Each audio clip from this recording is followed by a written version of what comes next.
Breaking లో చూస్తున్నాం. Hyderabad Jubilee Hills MLA BRS నేత మాగంటి గోపీనాథ్ ఆరోగ్యం విషమంగానే ఉంది.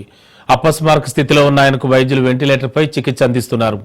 గురువారం ఆయన ఇంట్లో అకస్మాత్తుగా గుండెపోటుకు గురి కావడంతో కుటుంబ సభ్యులు హుటాహుటిన గచ్చిబౌలిలోని ఏజీ ఆసుపత్రికి తరలించారు. ఇక అప్పటి నుంచి ఆసుపత్రిలోనే చికిత్స పొందుతున్నారు. కార్డియాక్ అరెస్ట్ కావడం, సిపిఆర్ తో తిరిగి గుండె కొట్టుకోవడంతో నాడి సాధారణ స్థితికి వచ్చినా ఇంకా అపస్మారక స్థితి నుంచి మాగంటి బయటపడలేదు. కొంత సమయం గడిస్తే తప్ప ఏమీ చెప్పలేమని వైద్యులు తెలిపారు. నిపుణులైన వైద్య బృందం 24 గంటలు పర్యవేక్షిస్తోందన్నారు.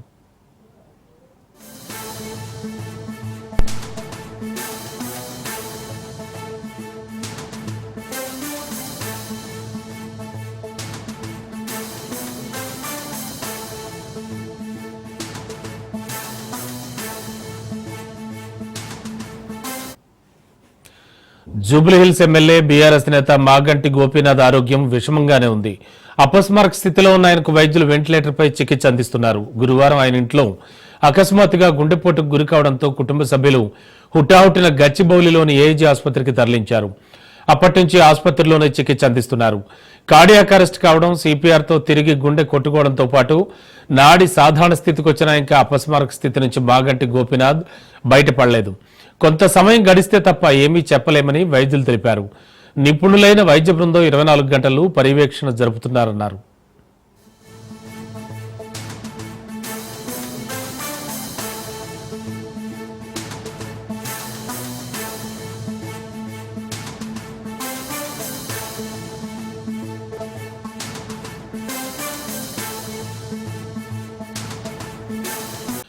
మాగంటి గోపీనాథ్ కుటుంబ సభ్యులను మంత్రి శ్రీధర్ బాబు పరామర్శించారు. గచ్చిబౌలి ఏజీ ఆసుపత్రికి వెళ్లిన మంత్రి ఐసీయూలో చికిత్స పొందుతున్న మాగంటి పరిస్థితి చూశారు. తన ఆరోగ్య పరిస్థితిపై వైద్యులను అడిగి తెలుసుకున్నారు.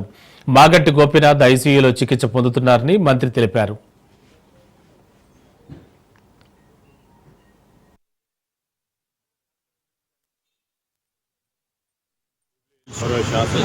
మాగంటి గోపీనాథ్ ఐసీయూలో చికిత్స పొందుతూ ఉన్నారు. అందరూ కూడా డాక్టర్స్తోని కూడా మాట్లాడటం జరిగింది. నిన్నటి కంటే ఈరోజు కొద్దిగా మెరుగ్గా ఉందని డాక్టర్స్ తెలియజేయడం జరిగింది. ఐసీయూలోనే వారు ఇంకా రాబోయే 2 రోజుల తర్వాత ఎంఆర్ఐ స్కాన్స్ కానీ ఇతర డయాగ్నోసిస్ చేస్తామని డాక్టర్లు చెప్పడం జరిగింది. మ్యాసివ్ హార్ట్ అటాక్ రావటం వలన వారు హాస్పిటల్లో అడ్మిట్ కావడం జరిగిందని డాక్టర్స్ చెప్పడం జరిగింది. అని అన్ని రీతిలో చికిత్స పూర్తి స్థాయిలో జరగాలి. మరి ప్రభుత్వం తరఫున ఒకటి మా శాసనసభ్యులు, రెండవది నాకు కూడా చాలా ఎవరెన్ని అడ్డంకులు సృష్టించినా మూసి ప్రక్షాళన చేసి తీరుతా ఉంటున్నారు సీఎం రేవంత్ రెడ్డి. బీఆర్ఎస్ భారత రాష్ట్ర సమితి కాదని దెయ్యాల రాష్ట్ర సమితి అన్నారు. 10 ఏళ్లు రాష్ట్రాన్ని దోచుకు తిని ఇప్పుడు ప్రశ్నిస్తారా అంటూ మండిపడ్డారు ఆయన. యాదాద్రిలో చేసిన పాపాల వల్లే పక్కటెముకలు విరిగాయన్న సీఎం చేసిన పాపాలు ఎక్కడికి పోవన్నారు. రాహుల్ గాంధీ ఆకాంక్షలతో సంక్షేమ పాలన అందిస్తున్నామని, తప్పులు జరిగాయి కాబట్టే కాళేశ్వరం కమిషన్ నోటీసులు ఇచ్చిందని, చట్టానికి ఎవరు అతిథులు కారంటూ ముఖ్యమంత్రి రేవంత్ సీరియస్ అయ్యారు. నరేంద్ర మోడీ సబర్మతి నది ప్రక్షాళన చేసుకున్నాడు. ఉత్తరప్రదేశ్ లో యోగి గారు గంగా నది ప్రక్షాళన చేసుకున్నాడు. ఈనాడు ఢిల్లీలో మోడీ యమునా నది ప్రక్షాళన చేస్తా మేము అభివృద్ధి చేసుకుంటాం, ఆ ప్రాజెక్టులో నిర్మించుకుంటాం అంటున్నాడు. మరి నేను ఇవాళ అడుగుతున్న బీజేపీ బీఆర్ఎస్ వాళ్ళను, నరేంద్ర మోడీ సబర్మతి నది కట్టుకోవచ్చు, యోగి గంగా నది కట్టుకోవచ్చు, ఢిల్లీలో యమునా నది మీరు ప్రక్షాళన చేసుకోవచ్చు. మరి తెలంగాణ ప్రజలు, ముఖ్యంగా నల్గొండ బిడ్డలు ఇవాళ మా ఆడబిడ్డలు కన్నీళ్లు పెట్టుకుంటుంటే ఈ బీఆర్ఎస్ బీజేపీ నాయకులకు కనిపిస్తలేదా? ఏమన్నా మా నల్గొండ రైతుల కష్టాలను తీర్వాలి, నల్గొండలో ఉండే లక్షలాది ప్రజలకు మేలు జరగాలి, నల్గొండలో వేలాది ఎకరాలకు నీళ్లను అందించాలి, మూసీ నది ప్రక్షాళన చేసుకుంటాం, గోదావరి జలాలతో మూసీ నదిని నింపుతామని వాళ్ళ డిఏల సంగతి. నేను ఇవాళ వేదిక మీద నుంచి 5 లక్షల తెలంగాణ ప్రభుత్వ ఉద్యోగులను అడుగుతున్నా, వాళ్ళ సతీమణులను నేను అడుగుతున్నా. మీ సోదరుడుగా 10 ఏళ్ల చంద్రశేఖరరావు ముఖ్యమంత్రిగా ఉన్నప్పుడు ఏనాడైనా 1వ తారీఖు నాడు మీ ఆయన జీతాలు ఖాతాలో పడ్డాయా? నెల జీతం 1వ తారీఖు నాడు వస్తే వచ్చే ఎన్నికల్లో నాకు ఓటు వేయకండి. ఆ పార్టీ నాయకురాలే అన్నారు. ఏమన్నారు మిత్రులారా? మా పార్టీలో దయ్యాలు చేరినాయి, సొంతింటి బిడ్డ టీఆర్ఎస్ లో ఉన్నోళ్ళు దయ్యాలని చెప్తుంటే సమాధానం చెప్పలేక దయ్యాల నాయకుడు ఫామ్ హౌస్ లో నిద్రపోతుండు. నేను అడుగుతున్నది బీఆర్ఎస్ కాదు, డిఆర్ఎస్. డిఆర్ఎస్ అంటే దయ్యాల రాజ్య సమితి, అది భారత రాష్ట్ర సమితి కాదు, అది దయ్యాల రాజ్య సమితి. అవి దయ్యాలు కాదు, కొరివి దయ్యాలను వాళ్ళని పొలిమేర్లు దాటే వరకు తరిమి కొట్టే బాధ్యత 4 కోట్ల తెలంగాణ ప్రజల తరపున మీ సోదరుడిగా నేను ఆ బాధ్యత తీసుకుంటా. యాదగిరిగుట్ట లక్ష్మీ నరసింహస్వామి దగ్గర జరిగిన అపచారానికి మూల్యం చెల్లించలేదా? మన ప్రభుత్వం ఏర్పడ్డ నాడే బొక్కవోర్ల పడి మక్కెలి ఇరగలేదా? మీకు తెలియదా? చేసిన పాపాలు ఎక్కడికి పోవు, మన ఎంబడే వస్తూనే ఉంటాయి నీడలాక. ఇవాళ పాపాలు చేసింది కాబట్టి మీ పరిస్థితి గట్లయింది. ఇవాళ ఒక్క నోటీస్ ఇస్తేనే ఆయన ఆగమాగం అవుతున్నాడు. నెలల కొద్ది జైళ్ళలో గడిపిన మేమేమనుకోవాలి? నువ్వు దేవుడువా? నువ్వు మనిషివే కదా, ఎందుకయ్యా అంత బలుపు? మీరు చేసిన తప్పులకి ఇవాళ కమిషన్ నోటీస్ ఇచ్చింది. జవాబు చెప్పాల్సింది పోయి ఎదురుదాడి మా మీద చేస్తున్నారు. ఈ తెలంగాణ రాష్ట్రాన్ని $1 ట్రిలియన్ ఎకానమీగా మార్చి ప్రపంచానికి ఆదర్శంగా నిలబడి బెంగళూరు, చెన్నైయో, ముంబైయో, ఢిల్లీతో కాదు, న్యూయార్క్, టోక్యో, జపాన్ దేశాలతో పోటీ పడే విధంగా తెలంగాణ రాష్ట్రాన్ని అభివృద్ధి పదం వైపు నడిపించే శక్తిని మీరు ఇవ్వండి మిత్రులారా. మూసీ నది ప్రక్షాళన చేస్తా, రీజనల్ రింగ్ రోడ్డు నిర్మిస్తా, భారత్ ఫ్యూచర్ సిటీని ప్రపంచానికి ఒక గొప్ప నగరంగా అందిస్తా. ఈ రోజు బలహీన వర్గాల పిల్లలు డాక్టర్లు, లాయర్లు, ఇంజనీర్లుగా, ఐఏఎస్లు, ఐపీఎస్లుగా రాణించి దేశ పునర్నిర్మాణంలోనే మీరు భాగస్వాములుగా ఉండాలి, బాధ్యత ఉండాలి అనే విధంగా నేను ప్రయత్నం చేస్తాం మిత్రులారా. నువ్వా నన్ను అడిగేది? 10 ఏళ్ళు ఈ రాష్ట్రాన్ని దోసుకొని రాష్ట్రాన్ని తగలబెట్టి రావణ కాష్టంగా మార్చి 8 లక్షల కోట్ల రూపాయల అప్పు చేసి రాష్ట్రాన్ని దివాలా తీపించి విద్యార్థులను, రైతులను, ఉద్యమకారులను పొట్టన పెట్టుకొని బంగారు తెలంగాణ ముసుగులో బొందలగడ్డ తెలంగాణ చేసిన దిక్కుమాలిన ప్రతి ఎదవ ఈ రోజు మనల్ని వచ్చి విమర్శిస్తాడా? తెలంగాణ కేబినెట్ నిరాశపరిచిందన్నారు మాజీ మంత్రి హరీష్ రావు. ఉద్యోగులను నట్టేట ముంచుతోన్నదే కాంగ్రెస్ సర్కార్ అన్నారు.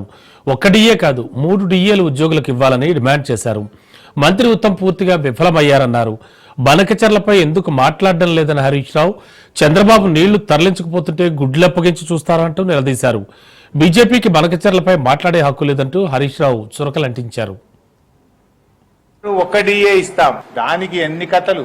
ఆ ఇచ్చిన 1 డిఏకు మంత్రులతో సబ్ కమిటీ, ఐఏఎస్ అధికారులతో సబ్ కమిటీ, పెద్ద మనుషులతో ఒక సబ్ కమిటీ. పెద్ద మనుషులు అంటే అడ్వైజర్, కేశవరావు గారు అట్లా అడ్వైజర్లు ఉన్నారు. ఉద్యోగస్తులతో మాట్లాడనీకి, ఉద్యోగస్తులతో చర్చించి వాళ్ళ పిఆర్సి, వాళ్ళ డిఏలు, వాళ్ళ బకాయిలు చెల్లించడానికి ముచ్చటగా 3 కమిటీలు వేసిండ్రు. చేసింది ఏమున్నది నాయన అంటే 1 డిఏ ఇచ్చిండ్రు. భారతదేశంలోనే 5 డిఏలు పెండింగ్ లో ఉన్న ఒకే ఒక్క రాష్ట్రం తెలంగాణ రాష్ట్రం. ఇలా 1 డిఏ ఇవ్వడానికి 3 కమిటీలేంది, ముచ్చట్లేంది, 5 గంటల కేబినెట్ లో చర్చ ఏంది, ఆ 1 డిఏ ఇచ్చుడేంది? నేను రేవంత్ రెడ్డి మించిన అబద్దాలు ఆడతా అనుకుంటుండే ఈ మధ్యలో ఉత్తమ్ కుమార్ రెడ్డి. సో అబద్దాలకు బ్రాండ్ అంబాసిడర్ రేవంత్ రెడ్డి అయితే ఆ బ్రాండ్ అంబాసిడర్ కు తాత ఈ ఉత్తమ్ కుమార్ రెడ్డి తయారైపోయింది. మాట్లాడితే అబద్దాలే. ఇవాళ కూడా మాట్లాడుతూ రాయలసీమ లిఫ్ట్ ఇరిగేషన్ గురించి మాట్లాడుతున్నాడు. ఇవాళ రేవంత్ రెడ్డి, ఉత్తమ్ కుమార్ రెడ్డి ఇద్దరు కూడా చంద్రబాబుకు దాసోహం అయిపోయింది. రేవంత్ రెడ్డి గురుదక్షిణ చెల్లించుకుంటుండు. ఉత్తమ్ కుమార్ రెడ్డి కూడా భార్యాభర్తలు ఇద్దరు పోయి విజయవాడకు పోయి విజయవాడలో చంద్రబాబు గారిని కలిసి బజ్జీలు తినొచ్చిండు. అప్పటి నుంచి నేను కూడా అగనెస్ట్ మాట్లాడతలేడు. కిందికి నీళ్లు వదిలిండు. మొత్తం ఆంధ్రాకు దాసోహం చేసి ఇచ్చిన నీళ్ల కంటే 65 టీఎంసీల నీళ్లు తక్కువగా వాడిన చేతగాని దద్దమ్మ ప్రభుత్వం కాంగ్రెస్ ప్రభుత్వం. ఆంధ్రాకు నీళ్లు వదిలింది నువ్వు కాదా ఉత్తమ్ కుమార్ రెడ్డి? దీనికి ఎందుకో సమాధానం చెప్పవు. చెంపలేసుకొని ముక్కు నేలకు రాయి. 65 టీఎంసీల నీళ్లు మన హక్కును వినియోగించుకోలేని చేతగానితనం నీది, ఫెయిల్యూర్ నీది. నిన్న ఉత్తమ్ కుమార్ రెడ్డి గారిని గోదావరి బంకచెర్ల మీద ఏమైతుంది అంటే ఇంకా నేను స్టడీ చేయలేదు, స్టడీ చేసి మాట్లాడుతా అంటాడు. నువ్వు నీటిపారుదల శాఖ మంత్రివా ఏంటిది? నువ్వు స్టడీ చేయకుండా ఉంటావు. స్టడీ చేయలేదంటే నువ్వు ఎంత బాధ్యత రహిత్యంగా ఉన్నావు. ముఖ్యమంత్రి గారు ఎందుకు కేంద్ర మంత్రికి లేఖ రాయడం లేదు? ఎందుకు ముఖ్యమంత్రి గారు మౌనంగా ఉంటున్నారు? చంద్రబాబు నాయుడు అంటే మీకు ఎందుకు లాగులు నడుస్తున్నాయి? చంద్రబాబు నాయుడిని ఎదిరించే దమ్ము సత్తా మీకు లేదా? అపెక్స్ కౌన్సిల్ మీటింగ్ పెట్టమని చెప్పి అడగరా మీరు? ఎందుకు సుప్రీంకోర్టుకు వెళ్లరు? ఎందుకు ప్రధానమంత్రిని నీతి ఆయోగ్ మీటింగ్ లో ప్రశ్నించరు అని మేము అడుగుతా ఉన్నాం. ఇవన్నీ చూస్తా ఉంటే వీళ్ళు బాధ్యత లేకుండా వ్యవహరిస్తా ఉన్నారు. పూర్తిగా ఆంధ్రప్రదేశ్ కు దాసోహం అయిపోయింది. ఇవాళ బీజేపీ ఈ రాష్ట్రానికి అన్యాయం జరుగుతుంటే మన రాష్ట్ర బీజేపీ పెదవులు ఇప్పలేదు. ఇదేందో నాకు అర్థమైతలేదు. గోదావరి బనకచెర్ల మీద బీజేపీ పెదవులు ఎందుకు మూసుకుంటున్నది? చీటికి మాటికి ఒంటికాల మీద లేసే బీజేపీ నాయకుల్లారా, బీజేపీ కేంద్ర మంత్రుల్లారా, గోదావరి బనకచెర్ల మీద మీ పెదవులు ఎందుకు మూసుకుంటున్నారు? తెలంగాణ నోరుగొట్టి అక్రమంగా తెలంగాణ నీళ్లను మళ్లించకపోయే ప్రయత్నం ఆంధ్రప్రదేశ్ చేస్తుంటే ఈ రాష్ట్రం నుంచి ఉన్న కేంద్ర మంత్రులు ఎందుకు స్పందించడం లేదు? ఇలా ఈ రాష్ట్ర ప్రయోజనాలు బీజేపీకి పట్టవా? ఇలా కృష్ణా నదిలో ఈ రాష్ట్ర ప్రభుత్వం చేతగాక 65 టీఎంసీలు కిందికి వదిలితే కేంద్ర ప్రభుత్వ ఆధీనంలో ఉన్న కేఆర్ఎంబీని కేంద్ర మంత్రులు ఎందుకు అడుగుతలేరు? అక్రమ ప్రాజెక్టు పనులు ఆపే బాధ్యత మీకు లేదా?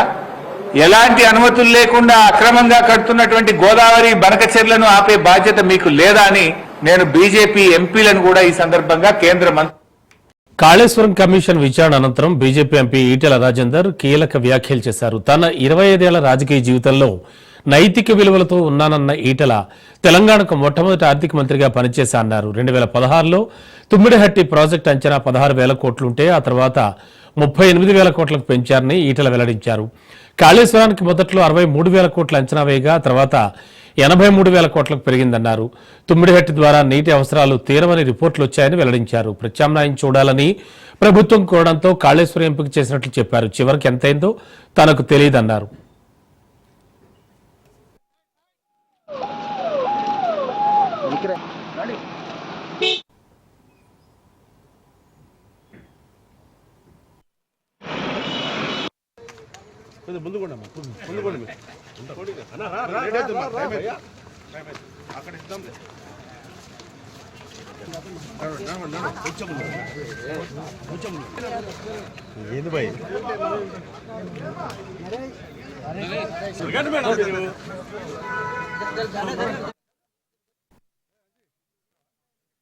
ఏ బాధ్యతలో ఉన్నా, ఏ పార్టీలో ఉన్నా ఎథికల్ గా వాల్యూతో ఉండాలని చెప్పి కోరుకుంటాను. నేను 2005లో ఆనాటి ప్రభుత్వం జలయజ్ఞంలో భాగంగా తుమ్మిడిహట్టి చేవెళ్ల ప్రాజెక్ట్ ని ఆనాడు ప్రపోజ్ చేసింది. దాని విలువ 2006-7లో దాని విలువ 16,500 కోట్ల రూపాయలు. 4-5 సంవత్సరాల తర్వాత మళ్ళీ అదే ప్రాజెక్టు 38,000 కోట్ల రూపాయలకు పెంచిండ్రు. కానీ ఆనాడు మహారాష్ట్ర ప్రభుత్వం అభ్యంతరాలు చెప్పడం వల్ల CWC report, irrigation department report వచ్చినప్పుడు కేసీఆర్ గారు ఆనాడు ముఖ్యమంత్రిగా ఒక మంత్రివర్గ ఉపసంఘాన్ని వేసిండు.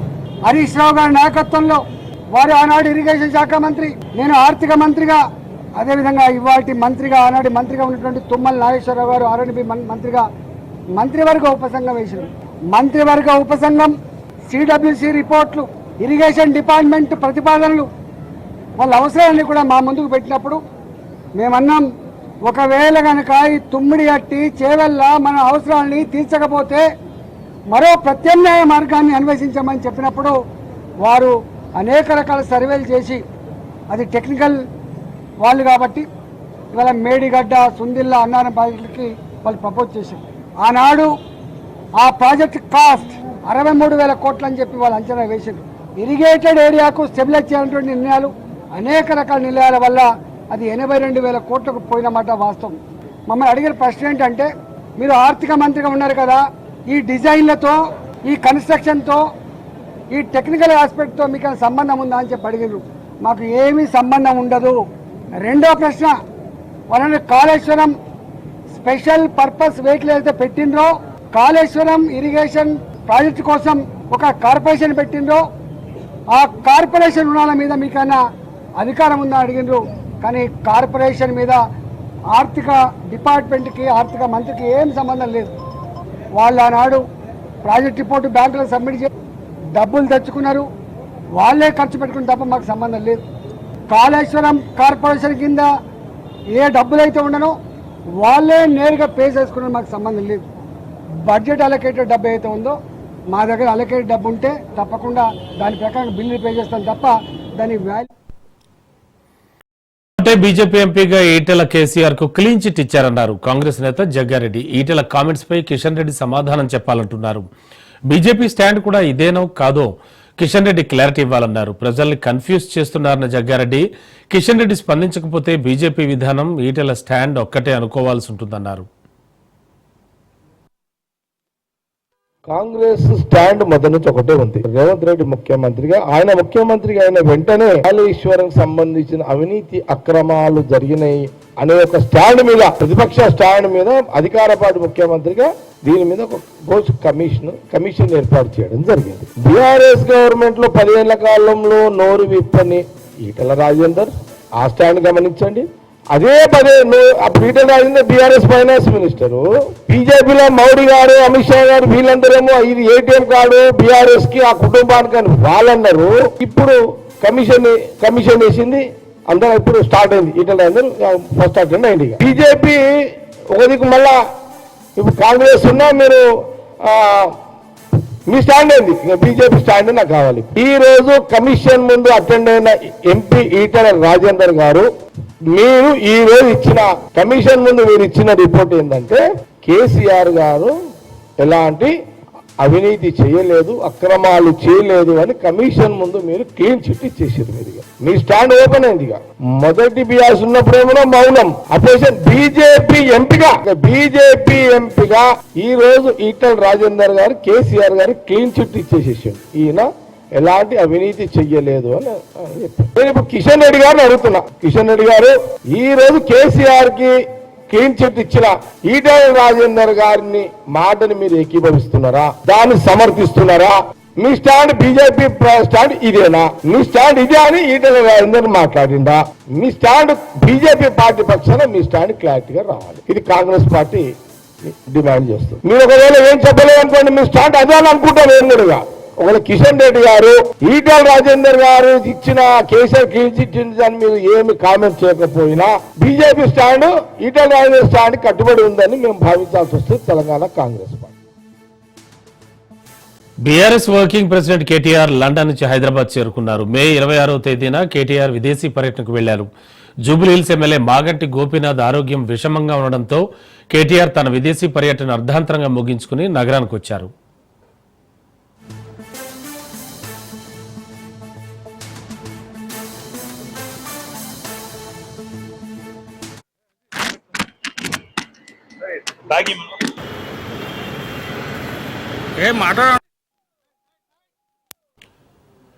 BRS working president KTR London నుంచి హైదరాబాద్ చేరుకున్నారు. మే 26న కేటీఆర్ విదేశీ పర్యటనకు వెళ్లారు. జూబ్లీహిల్స్ ఎమ్మెల్యే మాగంటి గోపీనాథ్ ఆరోగ్యం విషమంగా ఉండడంతో కేటీఆర్ తన విదేశీ పర్యటన అర్ధాంతరంగా ముగించుకుని నగరానికి వచ్చారు.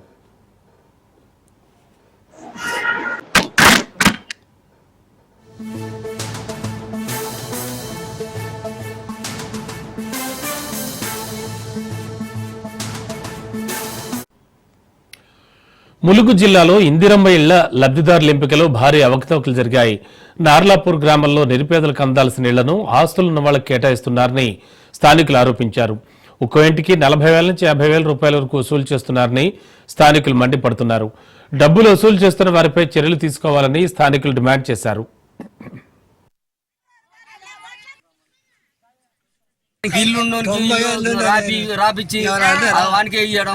ఇట్లా గుడిసెలు ఉన్నాయా? ఈ గుడిసెల నుండి లెక్క చేస్తలేరే. మొన్న కమ్ములు వచ్చినాయి. కమ్ములు వచ్చినప్పుడు ఎవరు దిక్కులే దేశాలేదు. గడ్డ మీద ఇండ్లు ఉన్నాయి, ఈడు గుడిసెలు ఉన్నారు. ఇగో ఈడ కుంట, ఈ వరద ఇక్కడ దాకా వస్తుంది. కనీసానికి ఇందిరమ్మ ఇండ్లు అన్నప్పుడు ఒక ప్లాట్ ఏర్పాటు చేసి ఆ ఇండ్లు ఒక దిక్కు కట్టిస్తే ఒక ఇందిరమ్మ ఇండ్ల పేరు అని వస్తుంది. ఈ కాలనీ అదే జమాల ఎంత 1972 ఈ కాలనీ ఇందిరమ్మ కాలనీ. ప్రజల కోసం తిప్పల పడతామని అన్న వాళ్ళు ప్రజలకు ఏమైనా న్యాయం చేస్తాను? న్యాయం లేదు, ఏం లేదు. అది కాంగ్రెస్ ప్రభుత్వం చేసే పాలన ఇదేనా? హరికృష్ణ వచ్చి ఇట్లా ఇందిరమ్మాయిల గురించి డబ్బులు అడిగింది. 1,00,000 రూపాయలు డబ్బులు అయితే డబ్బులు ఇస్తావా? ఇస్తే కట్టుకో, లేకపోతే వేరే వాళ్ళకి ఇస్తా అని అన్నాడు. కాంగ్రెస్ అధ్యక్షుడు అది హరికృష్ణ. మేమంటే ఆ డబ్బులు ఏముంటే మేము రేకులన్నీ వేసుకునేటోళ్ళం కదా, ఆ డబ్బులు ఏమని అన్నాం. 10 రోజుల క్రితం ఇంటికి వచ్చి మా పెద్దన్న ఇట్లున్నారు. మా పెద్దన్నని ఎన్ని రోజులు ఊరికి పోయిండు. వాళ్ళు కూడా ఇదే గుడిసెలు ఉంటారు. వాళ్ళు వచ్చినాక మళ్ళీ మాకు మీ ఇల్లు ఇస్తాం, మీరు కట్టుకుంటారా? 50,000 ఉన్నాయా అని మళ్ళీ అడిగాను. 50,000 ఉంటే ఆ 50,000 అంటే మేము ఇల్లు కట్టుకునేటోళ్ళం కదా అని మళ్ళీ మా పెద్దన్న ఇట్లా అన్నాడు. మళ్ళీ తర్వాత సాయంత్రం మళ్ళీ మా అన్న నేను మళ్ళీ వేరే వాళ్ళని అడిగినాం డబ్బులు. ఇట్లా డబ్బులు అని అవసరం అయితే అని డబ్బులు అడిగినాం. డబ్బులు అడిగి మళ్ళీ ఫోన్ చేసి మేము డబ్బుల గురించి మేము అడిగితే ఏమన్నాడంటే ఆ ఇళ్ళ గురించి మర్చిపో, ఆ ఇళ్ళ గురించి నీకెందుకు ఇప్పుడు నాకు ఫోన్ చేసి చెప్పేది నువ్వు అని మాట్లాడాను. ఇవ్వకపోతే ఇల్లు అని అన్నాడు. హరికృష్ణ అయితే వచ్చి మా ఆధార్ కార్డును నాదును రేషన్ కార్డు ఫోటో దించుకొని పోయినాక మళ్ళీ 10 రోజులకు మొన్న వచ్చి మళ్ళీ మా పెద్దోళ్ళ ఆధార్ కార్డును రేషన్ కార్డు ఇచ్చిపోయింది. అయితే దింపుకొని మళ్ళీ అనుకున్నాం మేము ఇద్దరు పొత్తులు పట్టుకుందాం, వచ్చిన ఎందుకు పోగొట్టుకోవాలని అనుకున్నాం. అయితే అనుకున్నాక సాయంత్రం మళ్ళీ ఫోన్ చేసి మళ్ళీ ఎవరికన్నా ఇస్తాడేమో ఏమో అని వచ్చిన దాన్ని ఎందుకు పోగొట్టుకోకటని వేరేటోళ్ళకి ఇస్తారని మేము మీ ఇద్దరం పొత్తులు కట్టుకుందామని ఫోన్ చేసి అడిగితే ఇప్పుడు ఫోన్కి నైట్ ఎందుకు ఫోన్ చేసిర్రు, దాని గురించి అవసరం లేదు మర్చిపోండి అని అన్నాడు. ఎందుకు మర్చిపోండి అనగా మళ్ళీ తెల్లారు అడుగుదామని అనుకుంటే ఇక మళ్ళీ కలవాలి, ఇక మనిషిగా రాలేదు. డబ్బులు 50,000 మీరు ఇవ్వండి, ఇస్తే మీకు ఇల్లు అవుతా ఉంటాయి, తర్వాత కడతా ఉంటే బిల్లులు పడతాయి అమ్మ మీకు అని చెప్పింది. ఈ ఇంటి గురించి అనే అన్నాడు. మరి ఆ ఇంటి గురించి అనేది తెలియదు, వేరేటోళ్ళకి ఇద్దామన్నది తెలియదు, మరి ఆయనే తీసుకుందాం అన్నది కూడా తెలియదు. కాకపోతే 50,000 మీరు చేతిలో పట్టుకోండి అమ్మ, నడుతూ ఉంటే పని మీకు కూడా అవుతుంది కదా, ఇల్లు లేస్తుంది కదా అని అన్నాడు. కొద్దిగా దయచేసి మాకు 3 పిల్లలు సారు, ఇక మాకు ఏదన్నా లభించేటట్టు చూడండి. శాంతి భద్రతలు క్షీణించాయని మాజీ సీఎం జగన్ ఆగ్రహం వ్యక్తం చేశారు. చంద్రబాబు పాలనలో వ్యవస్థలు పూర్తిగా నిర్వీర్యం అయిపోయాయని ధ్వజమెత్తారు. ప్రభుత్వాన్ని ప్రశ్నిస్తూ జగన్ ట్వీట్ చేశారు. రాజకీయ కక్షలతో చంద్రబాబు ఆయన పార్టీ నాయకులు చేస్తోన్న నేరపూరిత చర్యలు ఆలోచనల కారణంగా లాండ్ ఆర్డర్ కుప్పకూలిపోయిందన్నారు. రాష్ట్రంలో ఎవ్వరికీ రక్షణ భద్రత లేకుండా పోయిందన్నారు. అత్యంత భయానక పరిస్థితులు నెలకొన్నాయని, అధికారంలో ఉన్నవారు అహంకారం రౌడీజంతో చెలరేగిపోయి చట్టాన్ని కాపాడాల్సిన పోలీసు యంత్రాంగాన్ని తమ చేతుల్లోకి తీసుకున్నారన్నారు.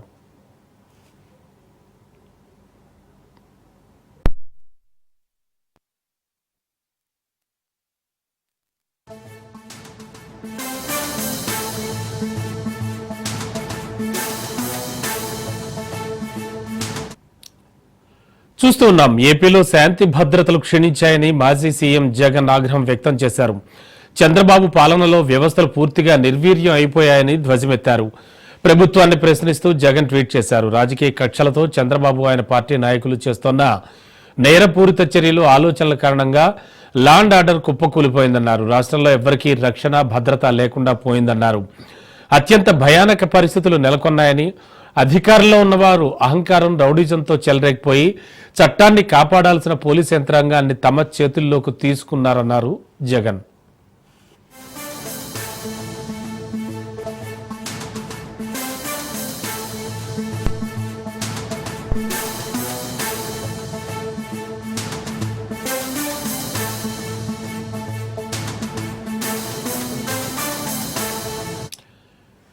పాకిస్తాన్ మానవత్వం మరిచి పర్యాటకులపై దాడి చేయించిందన్నారు ప్రధాని మోడీ.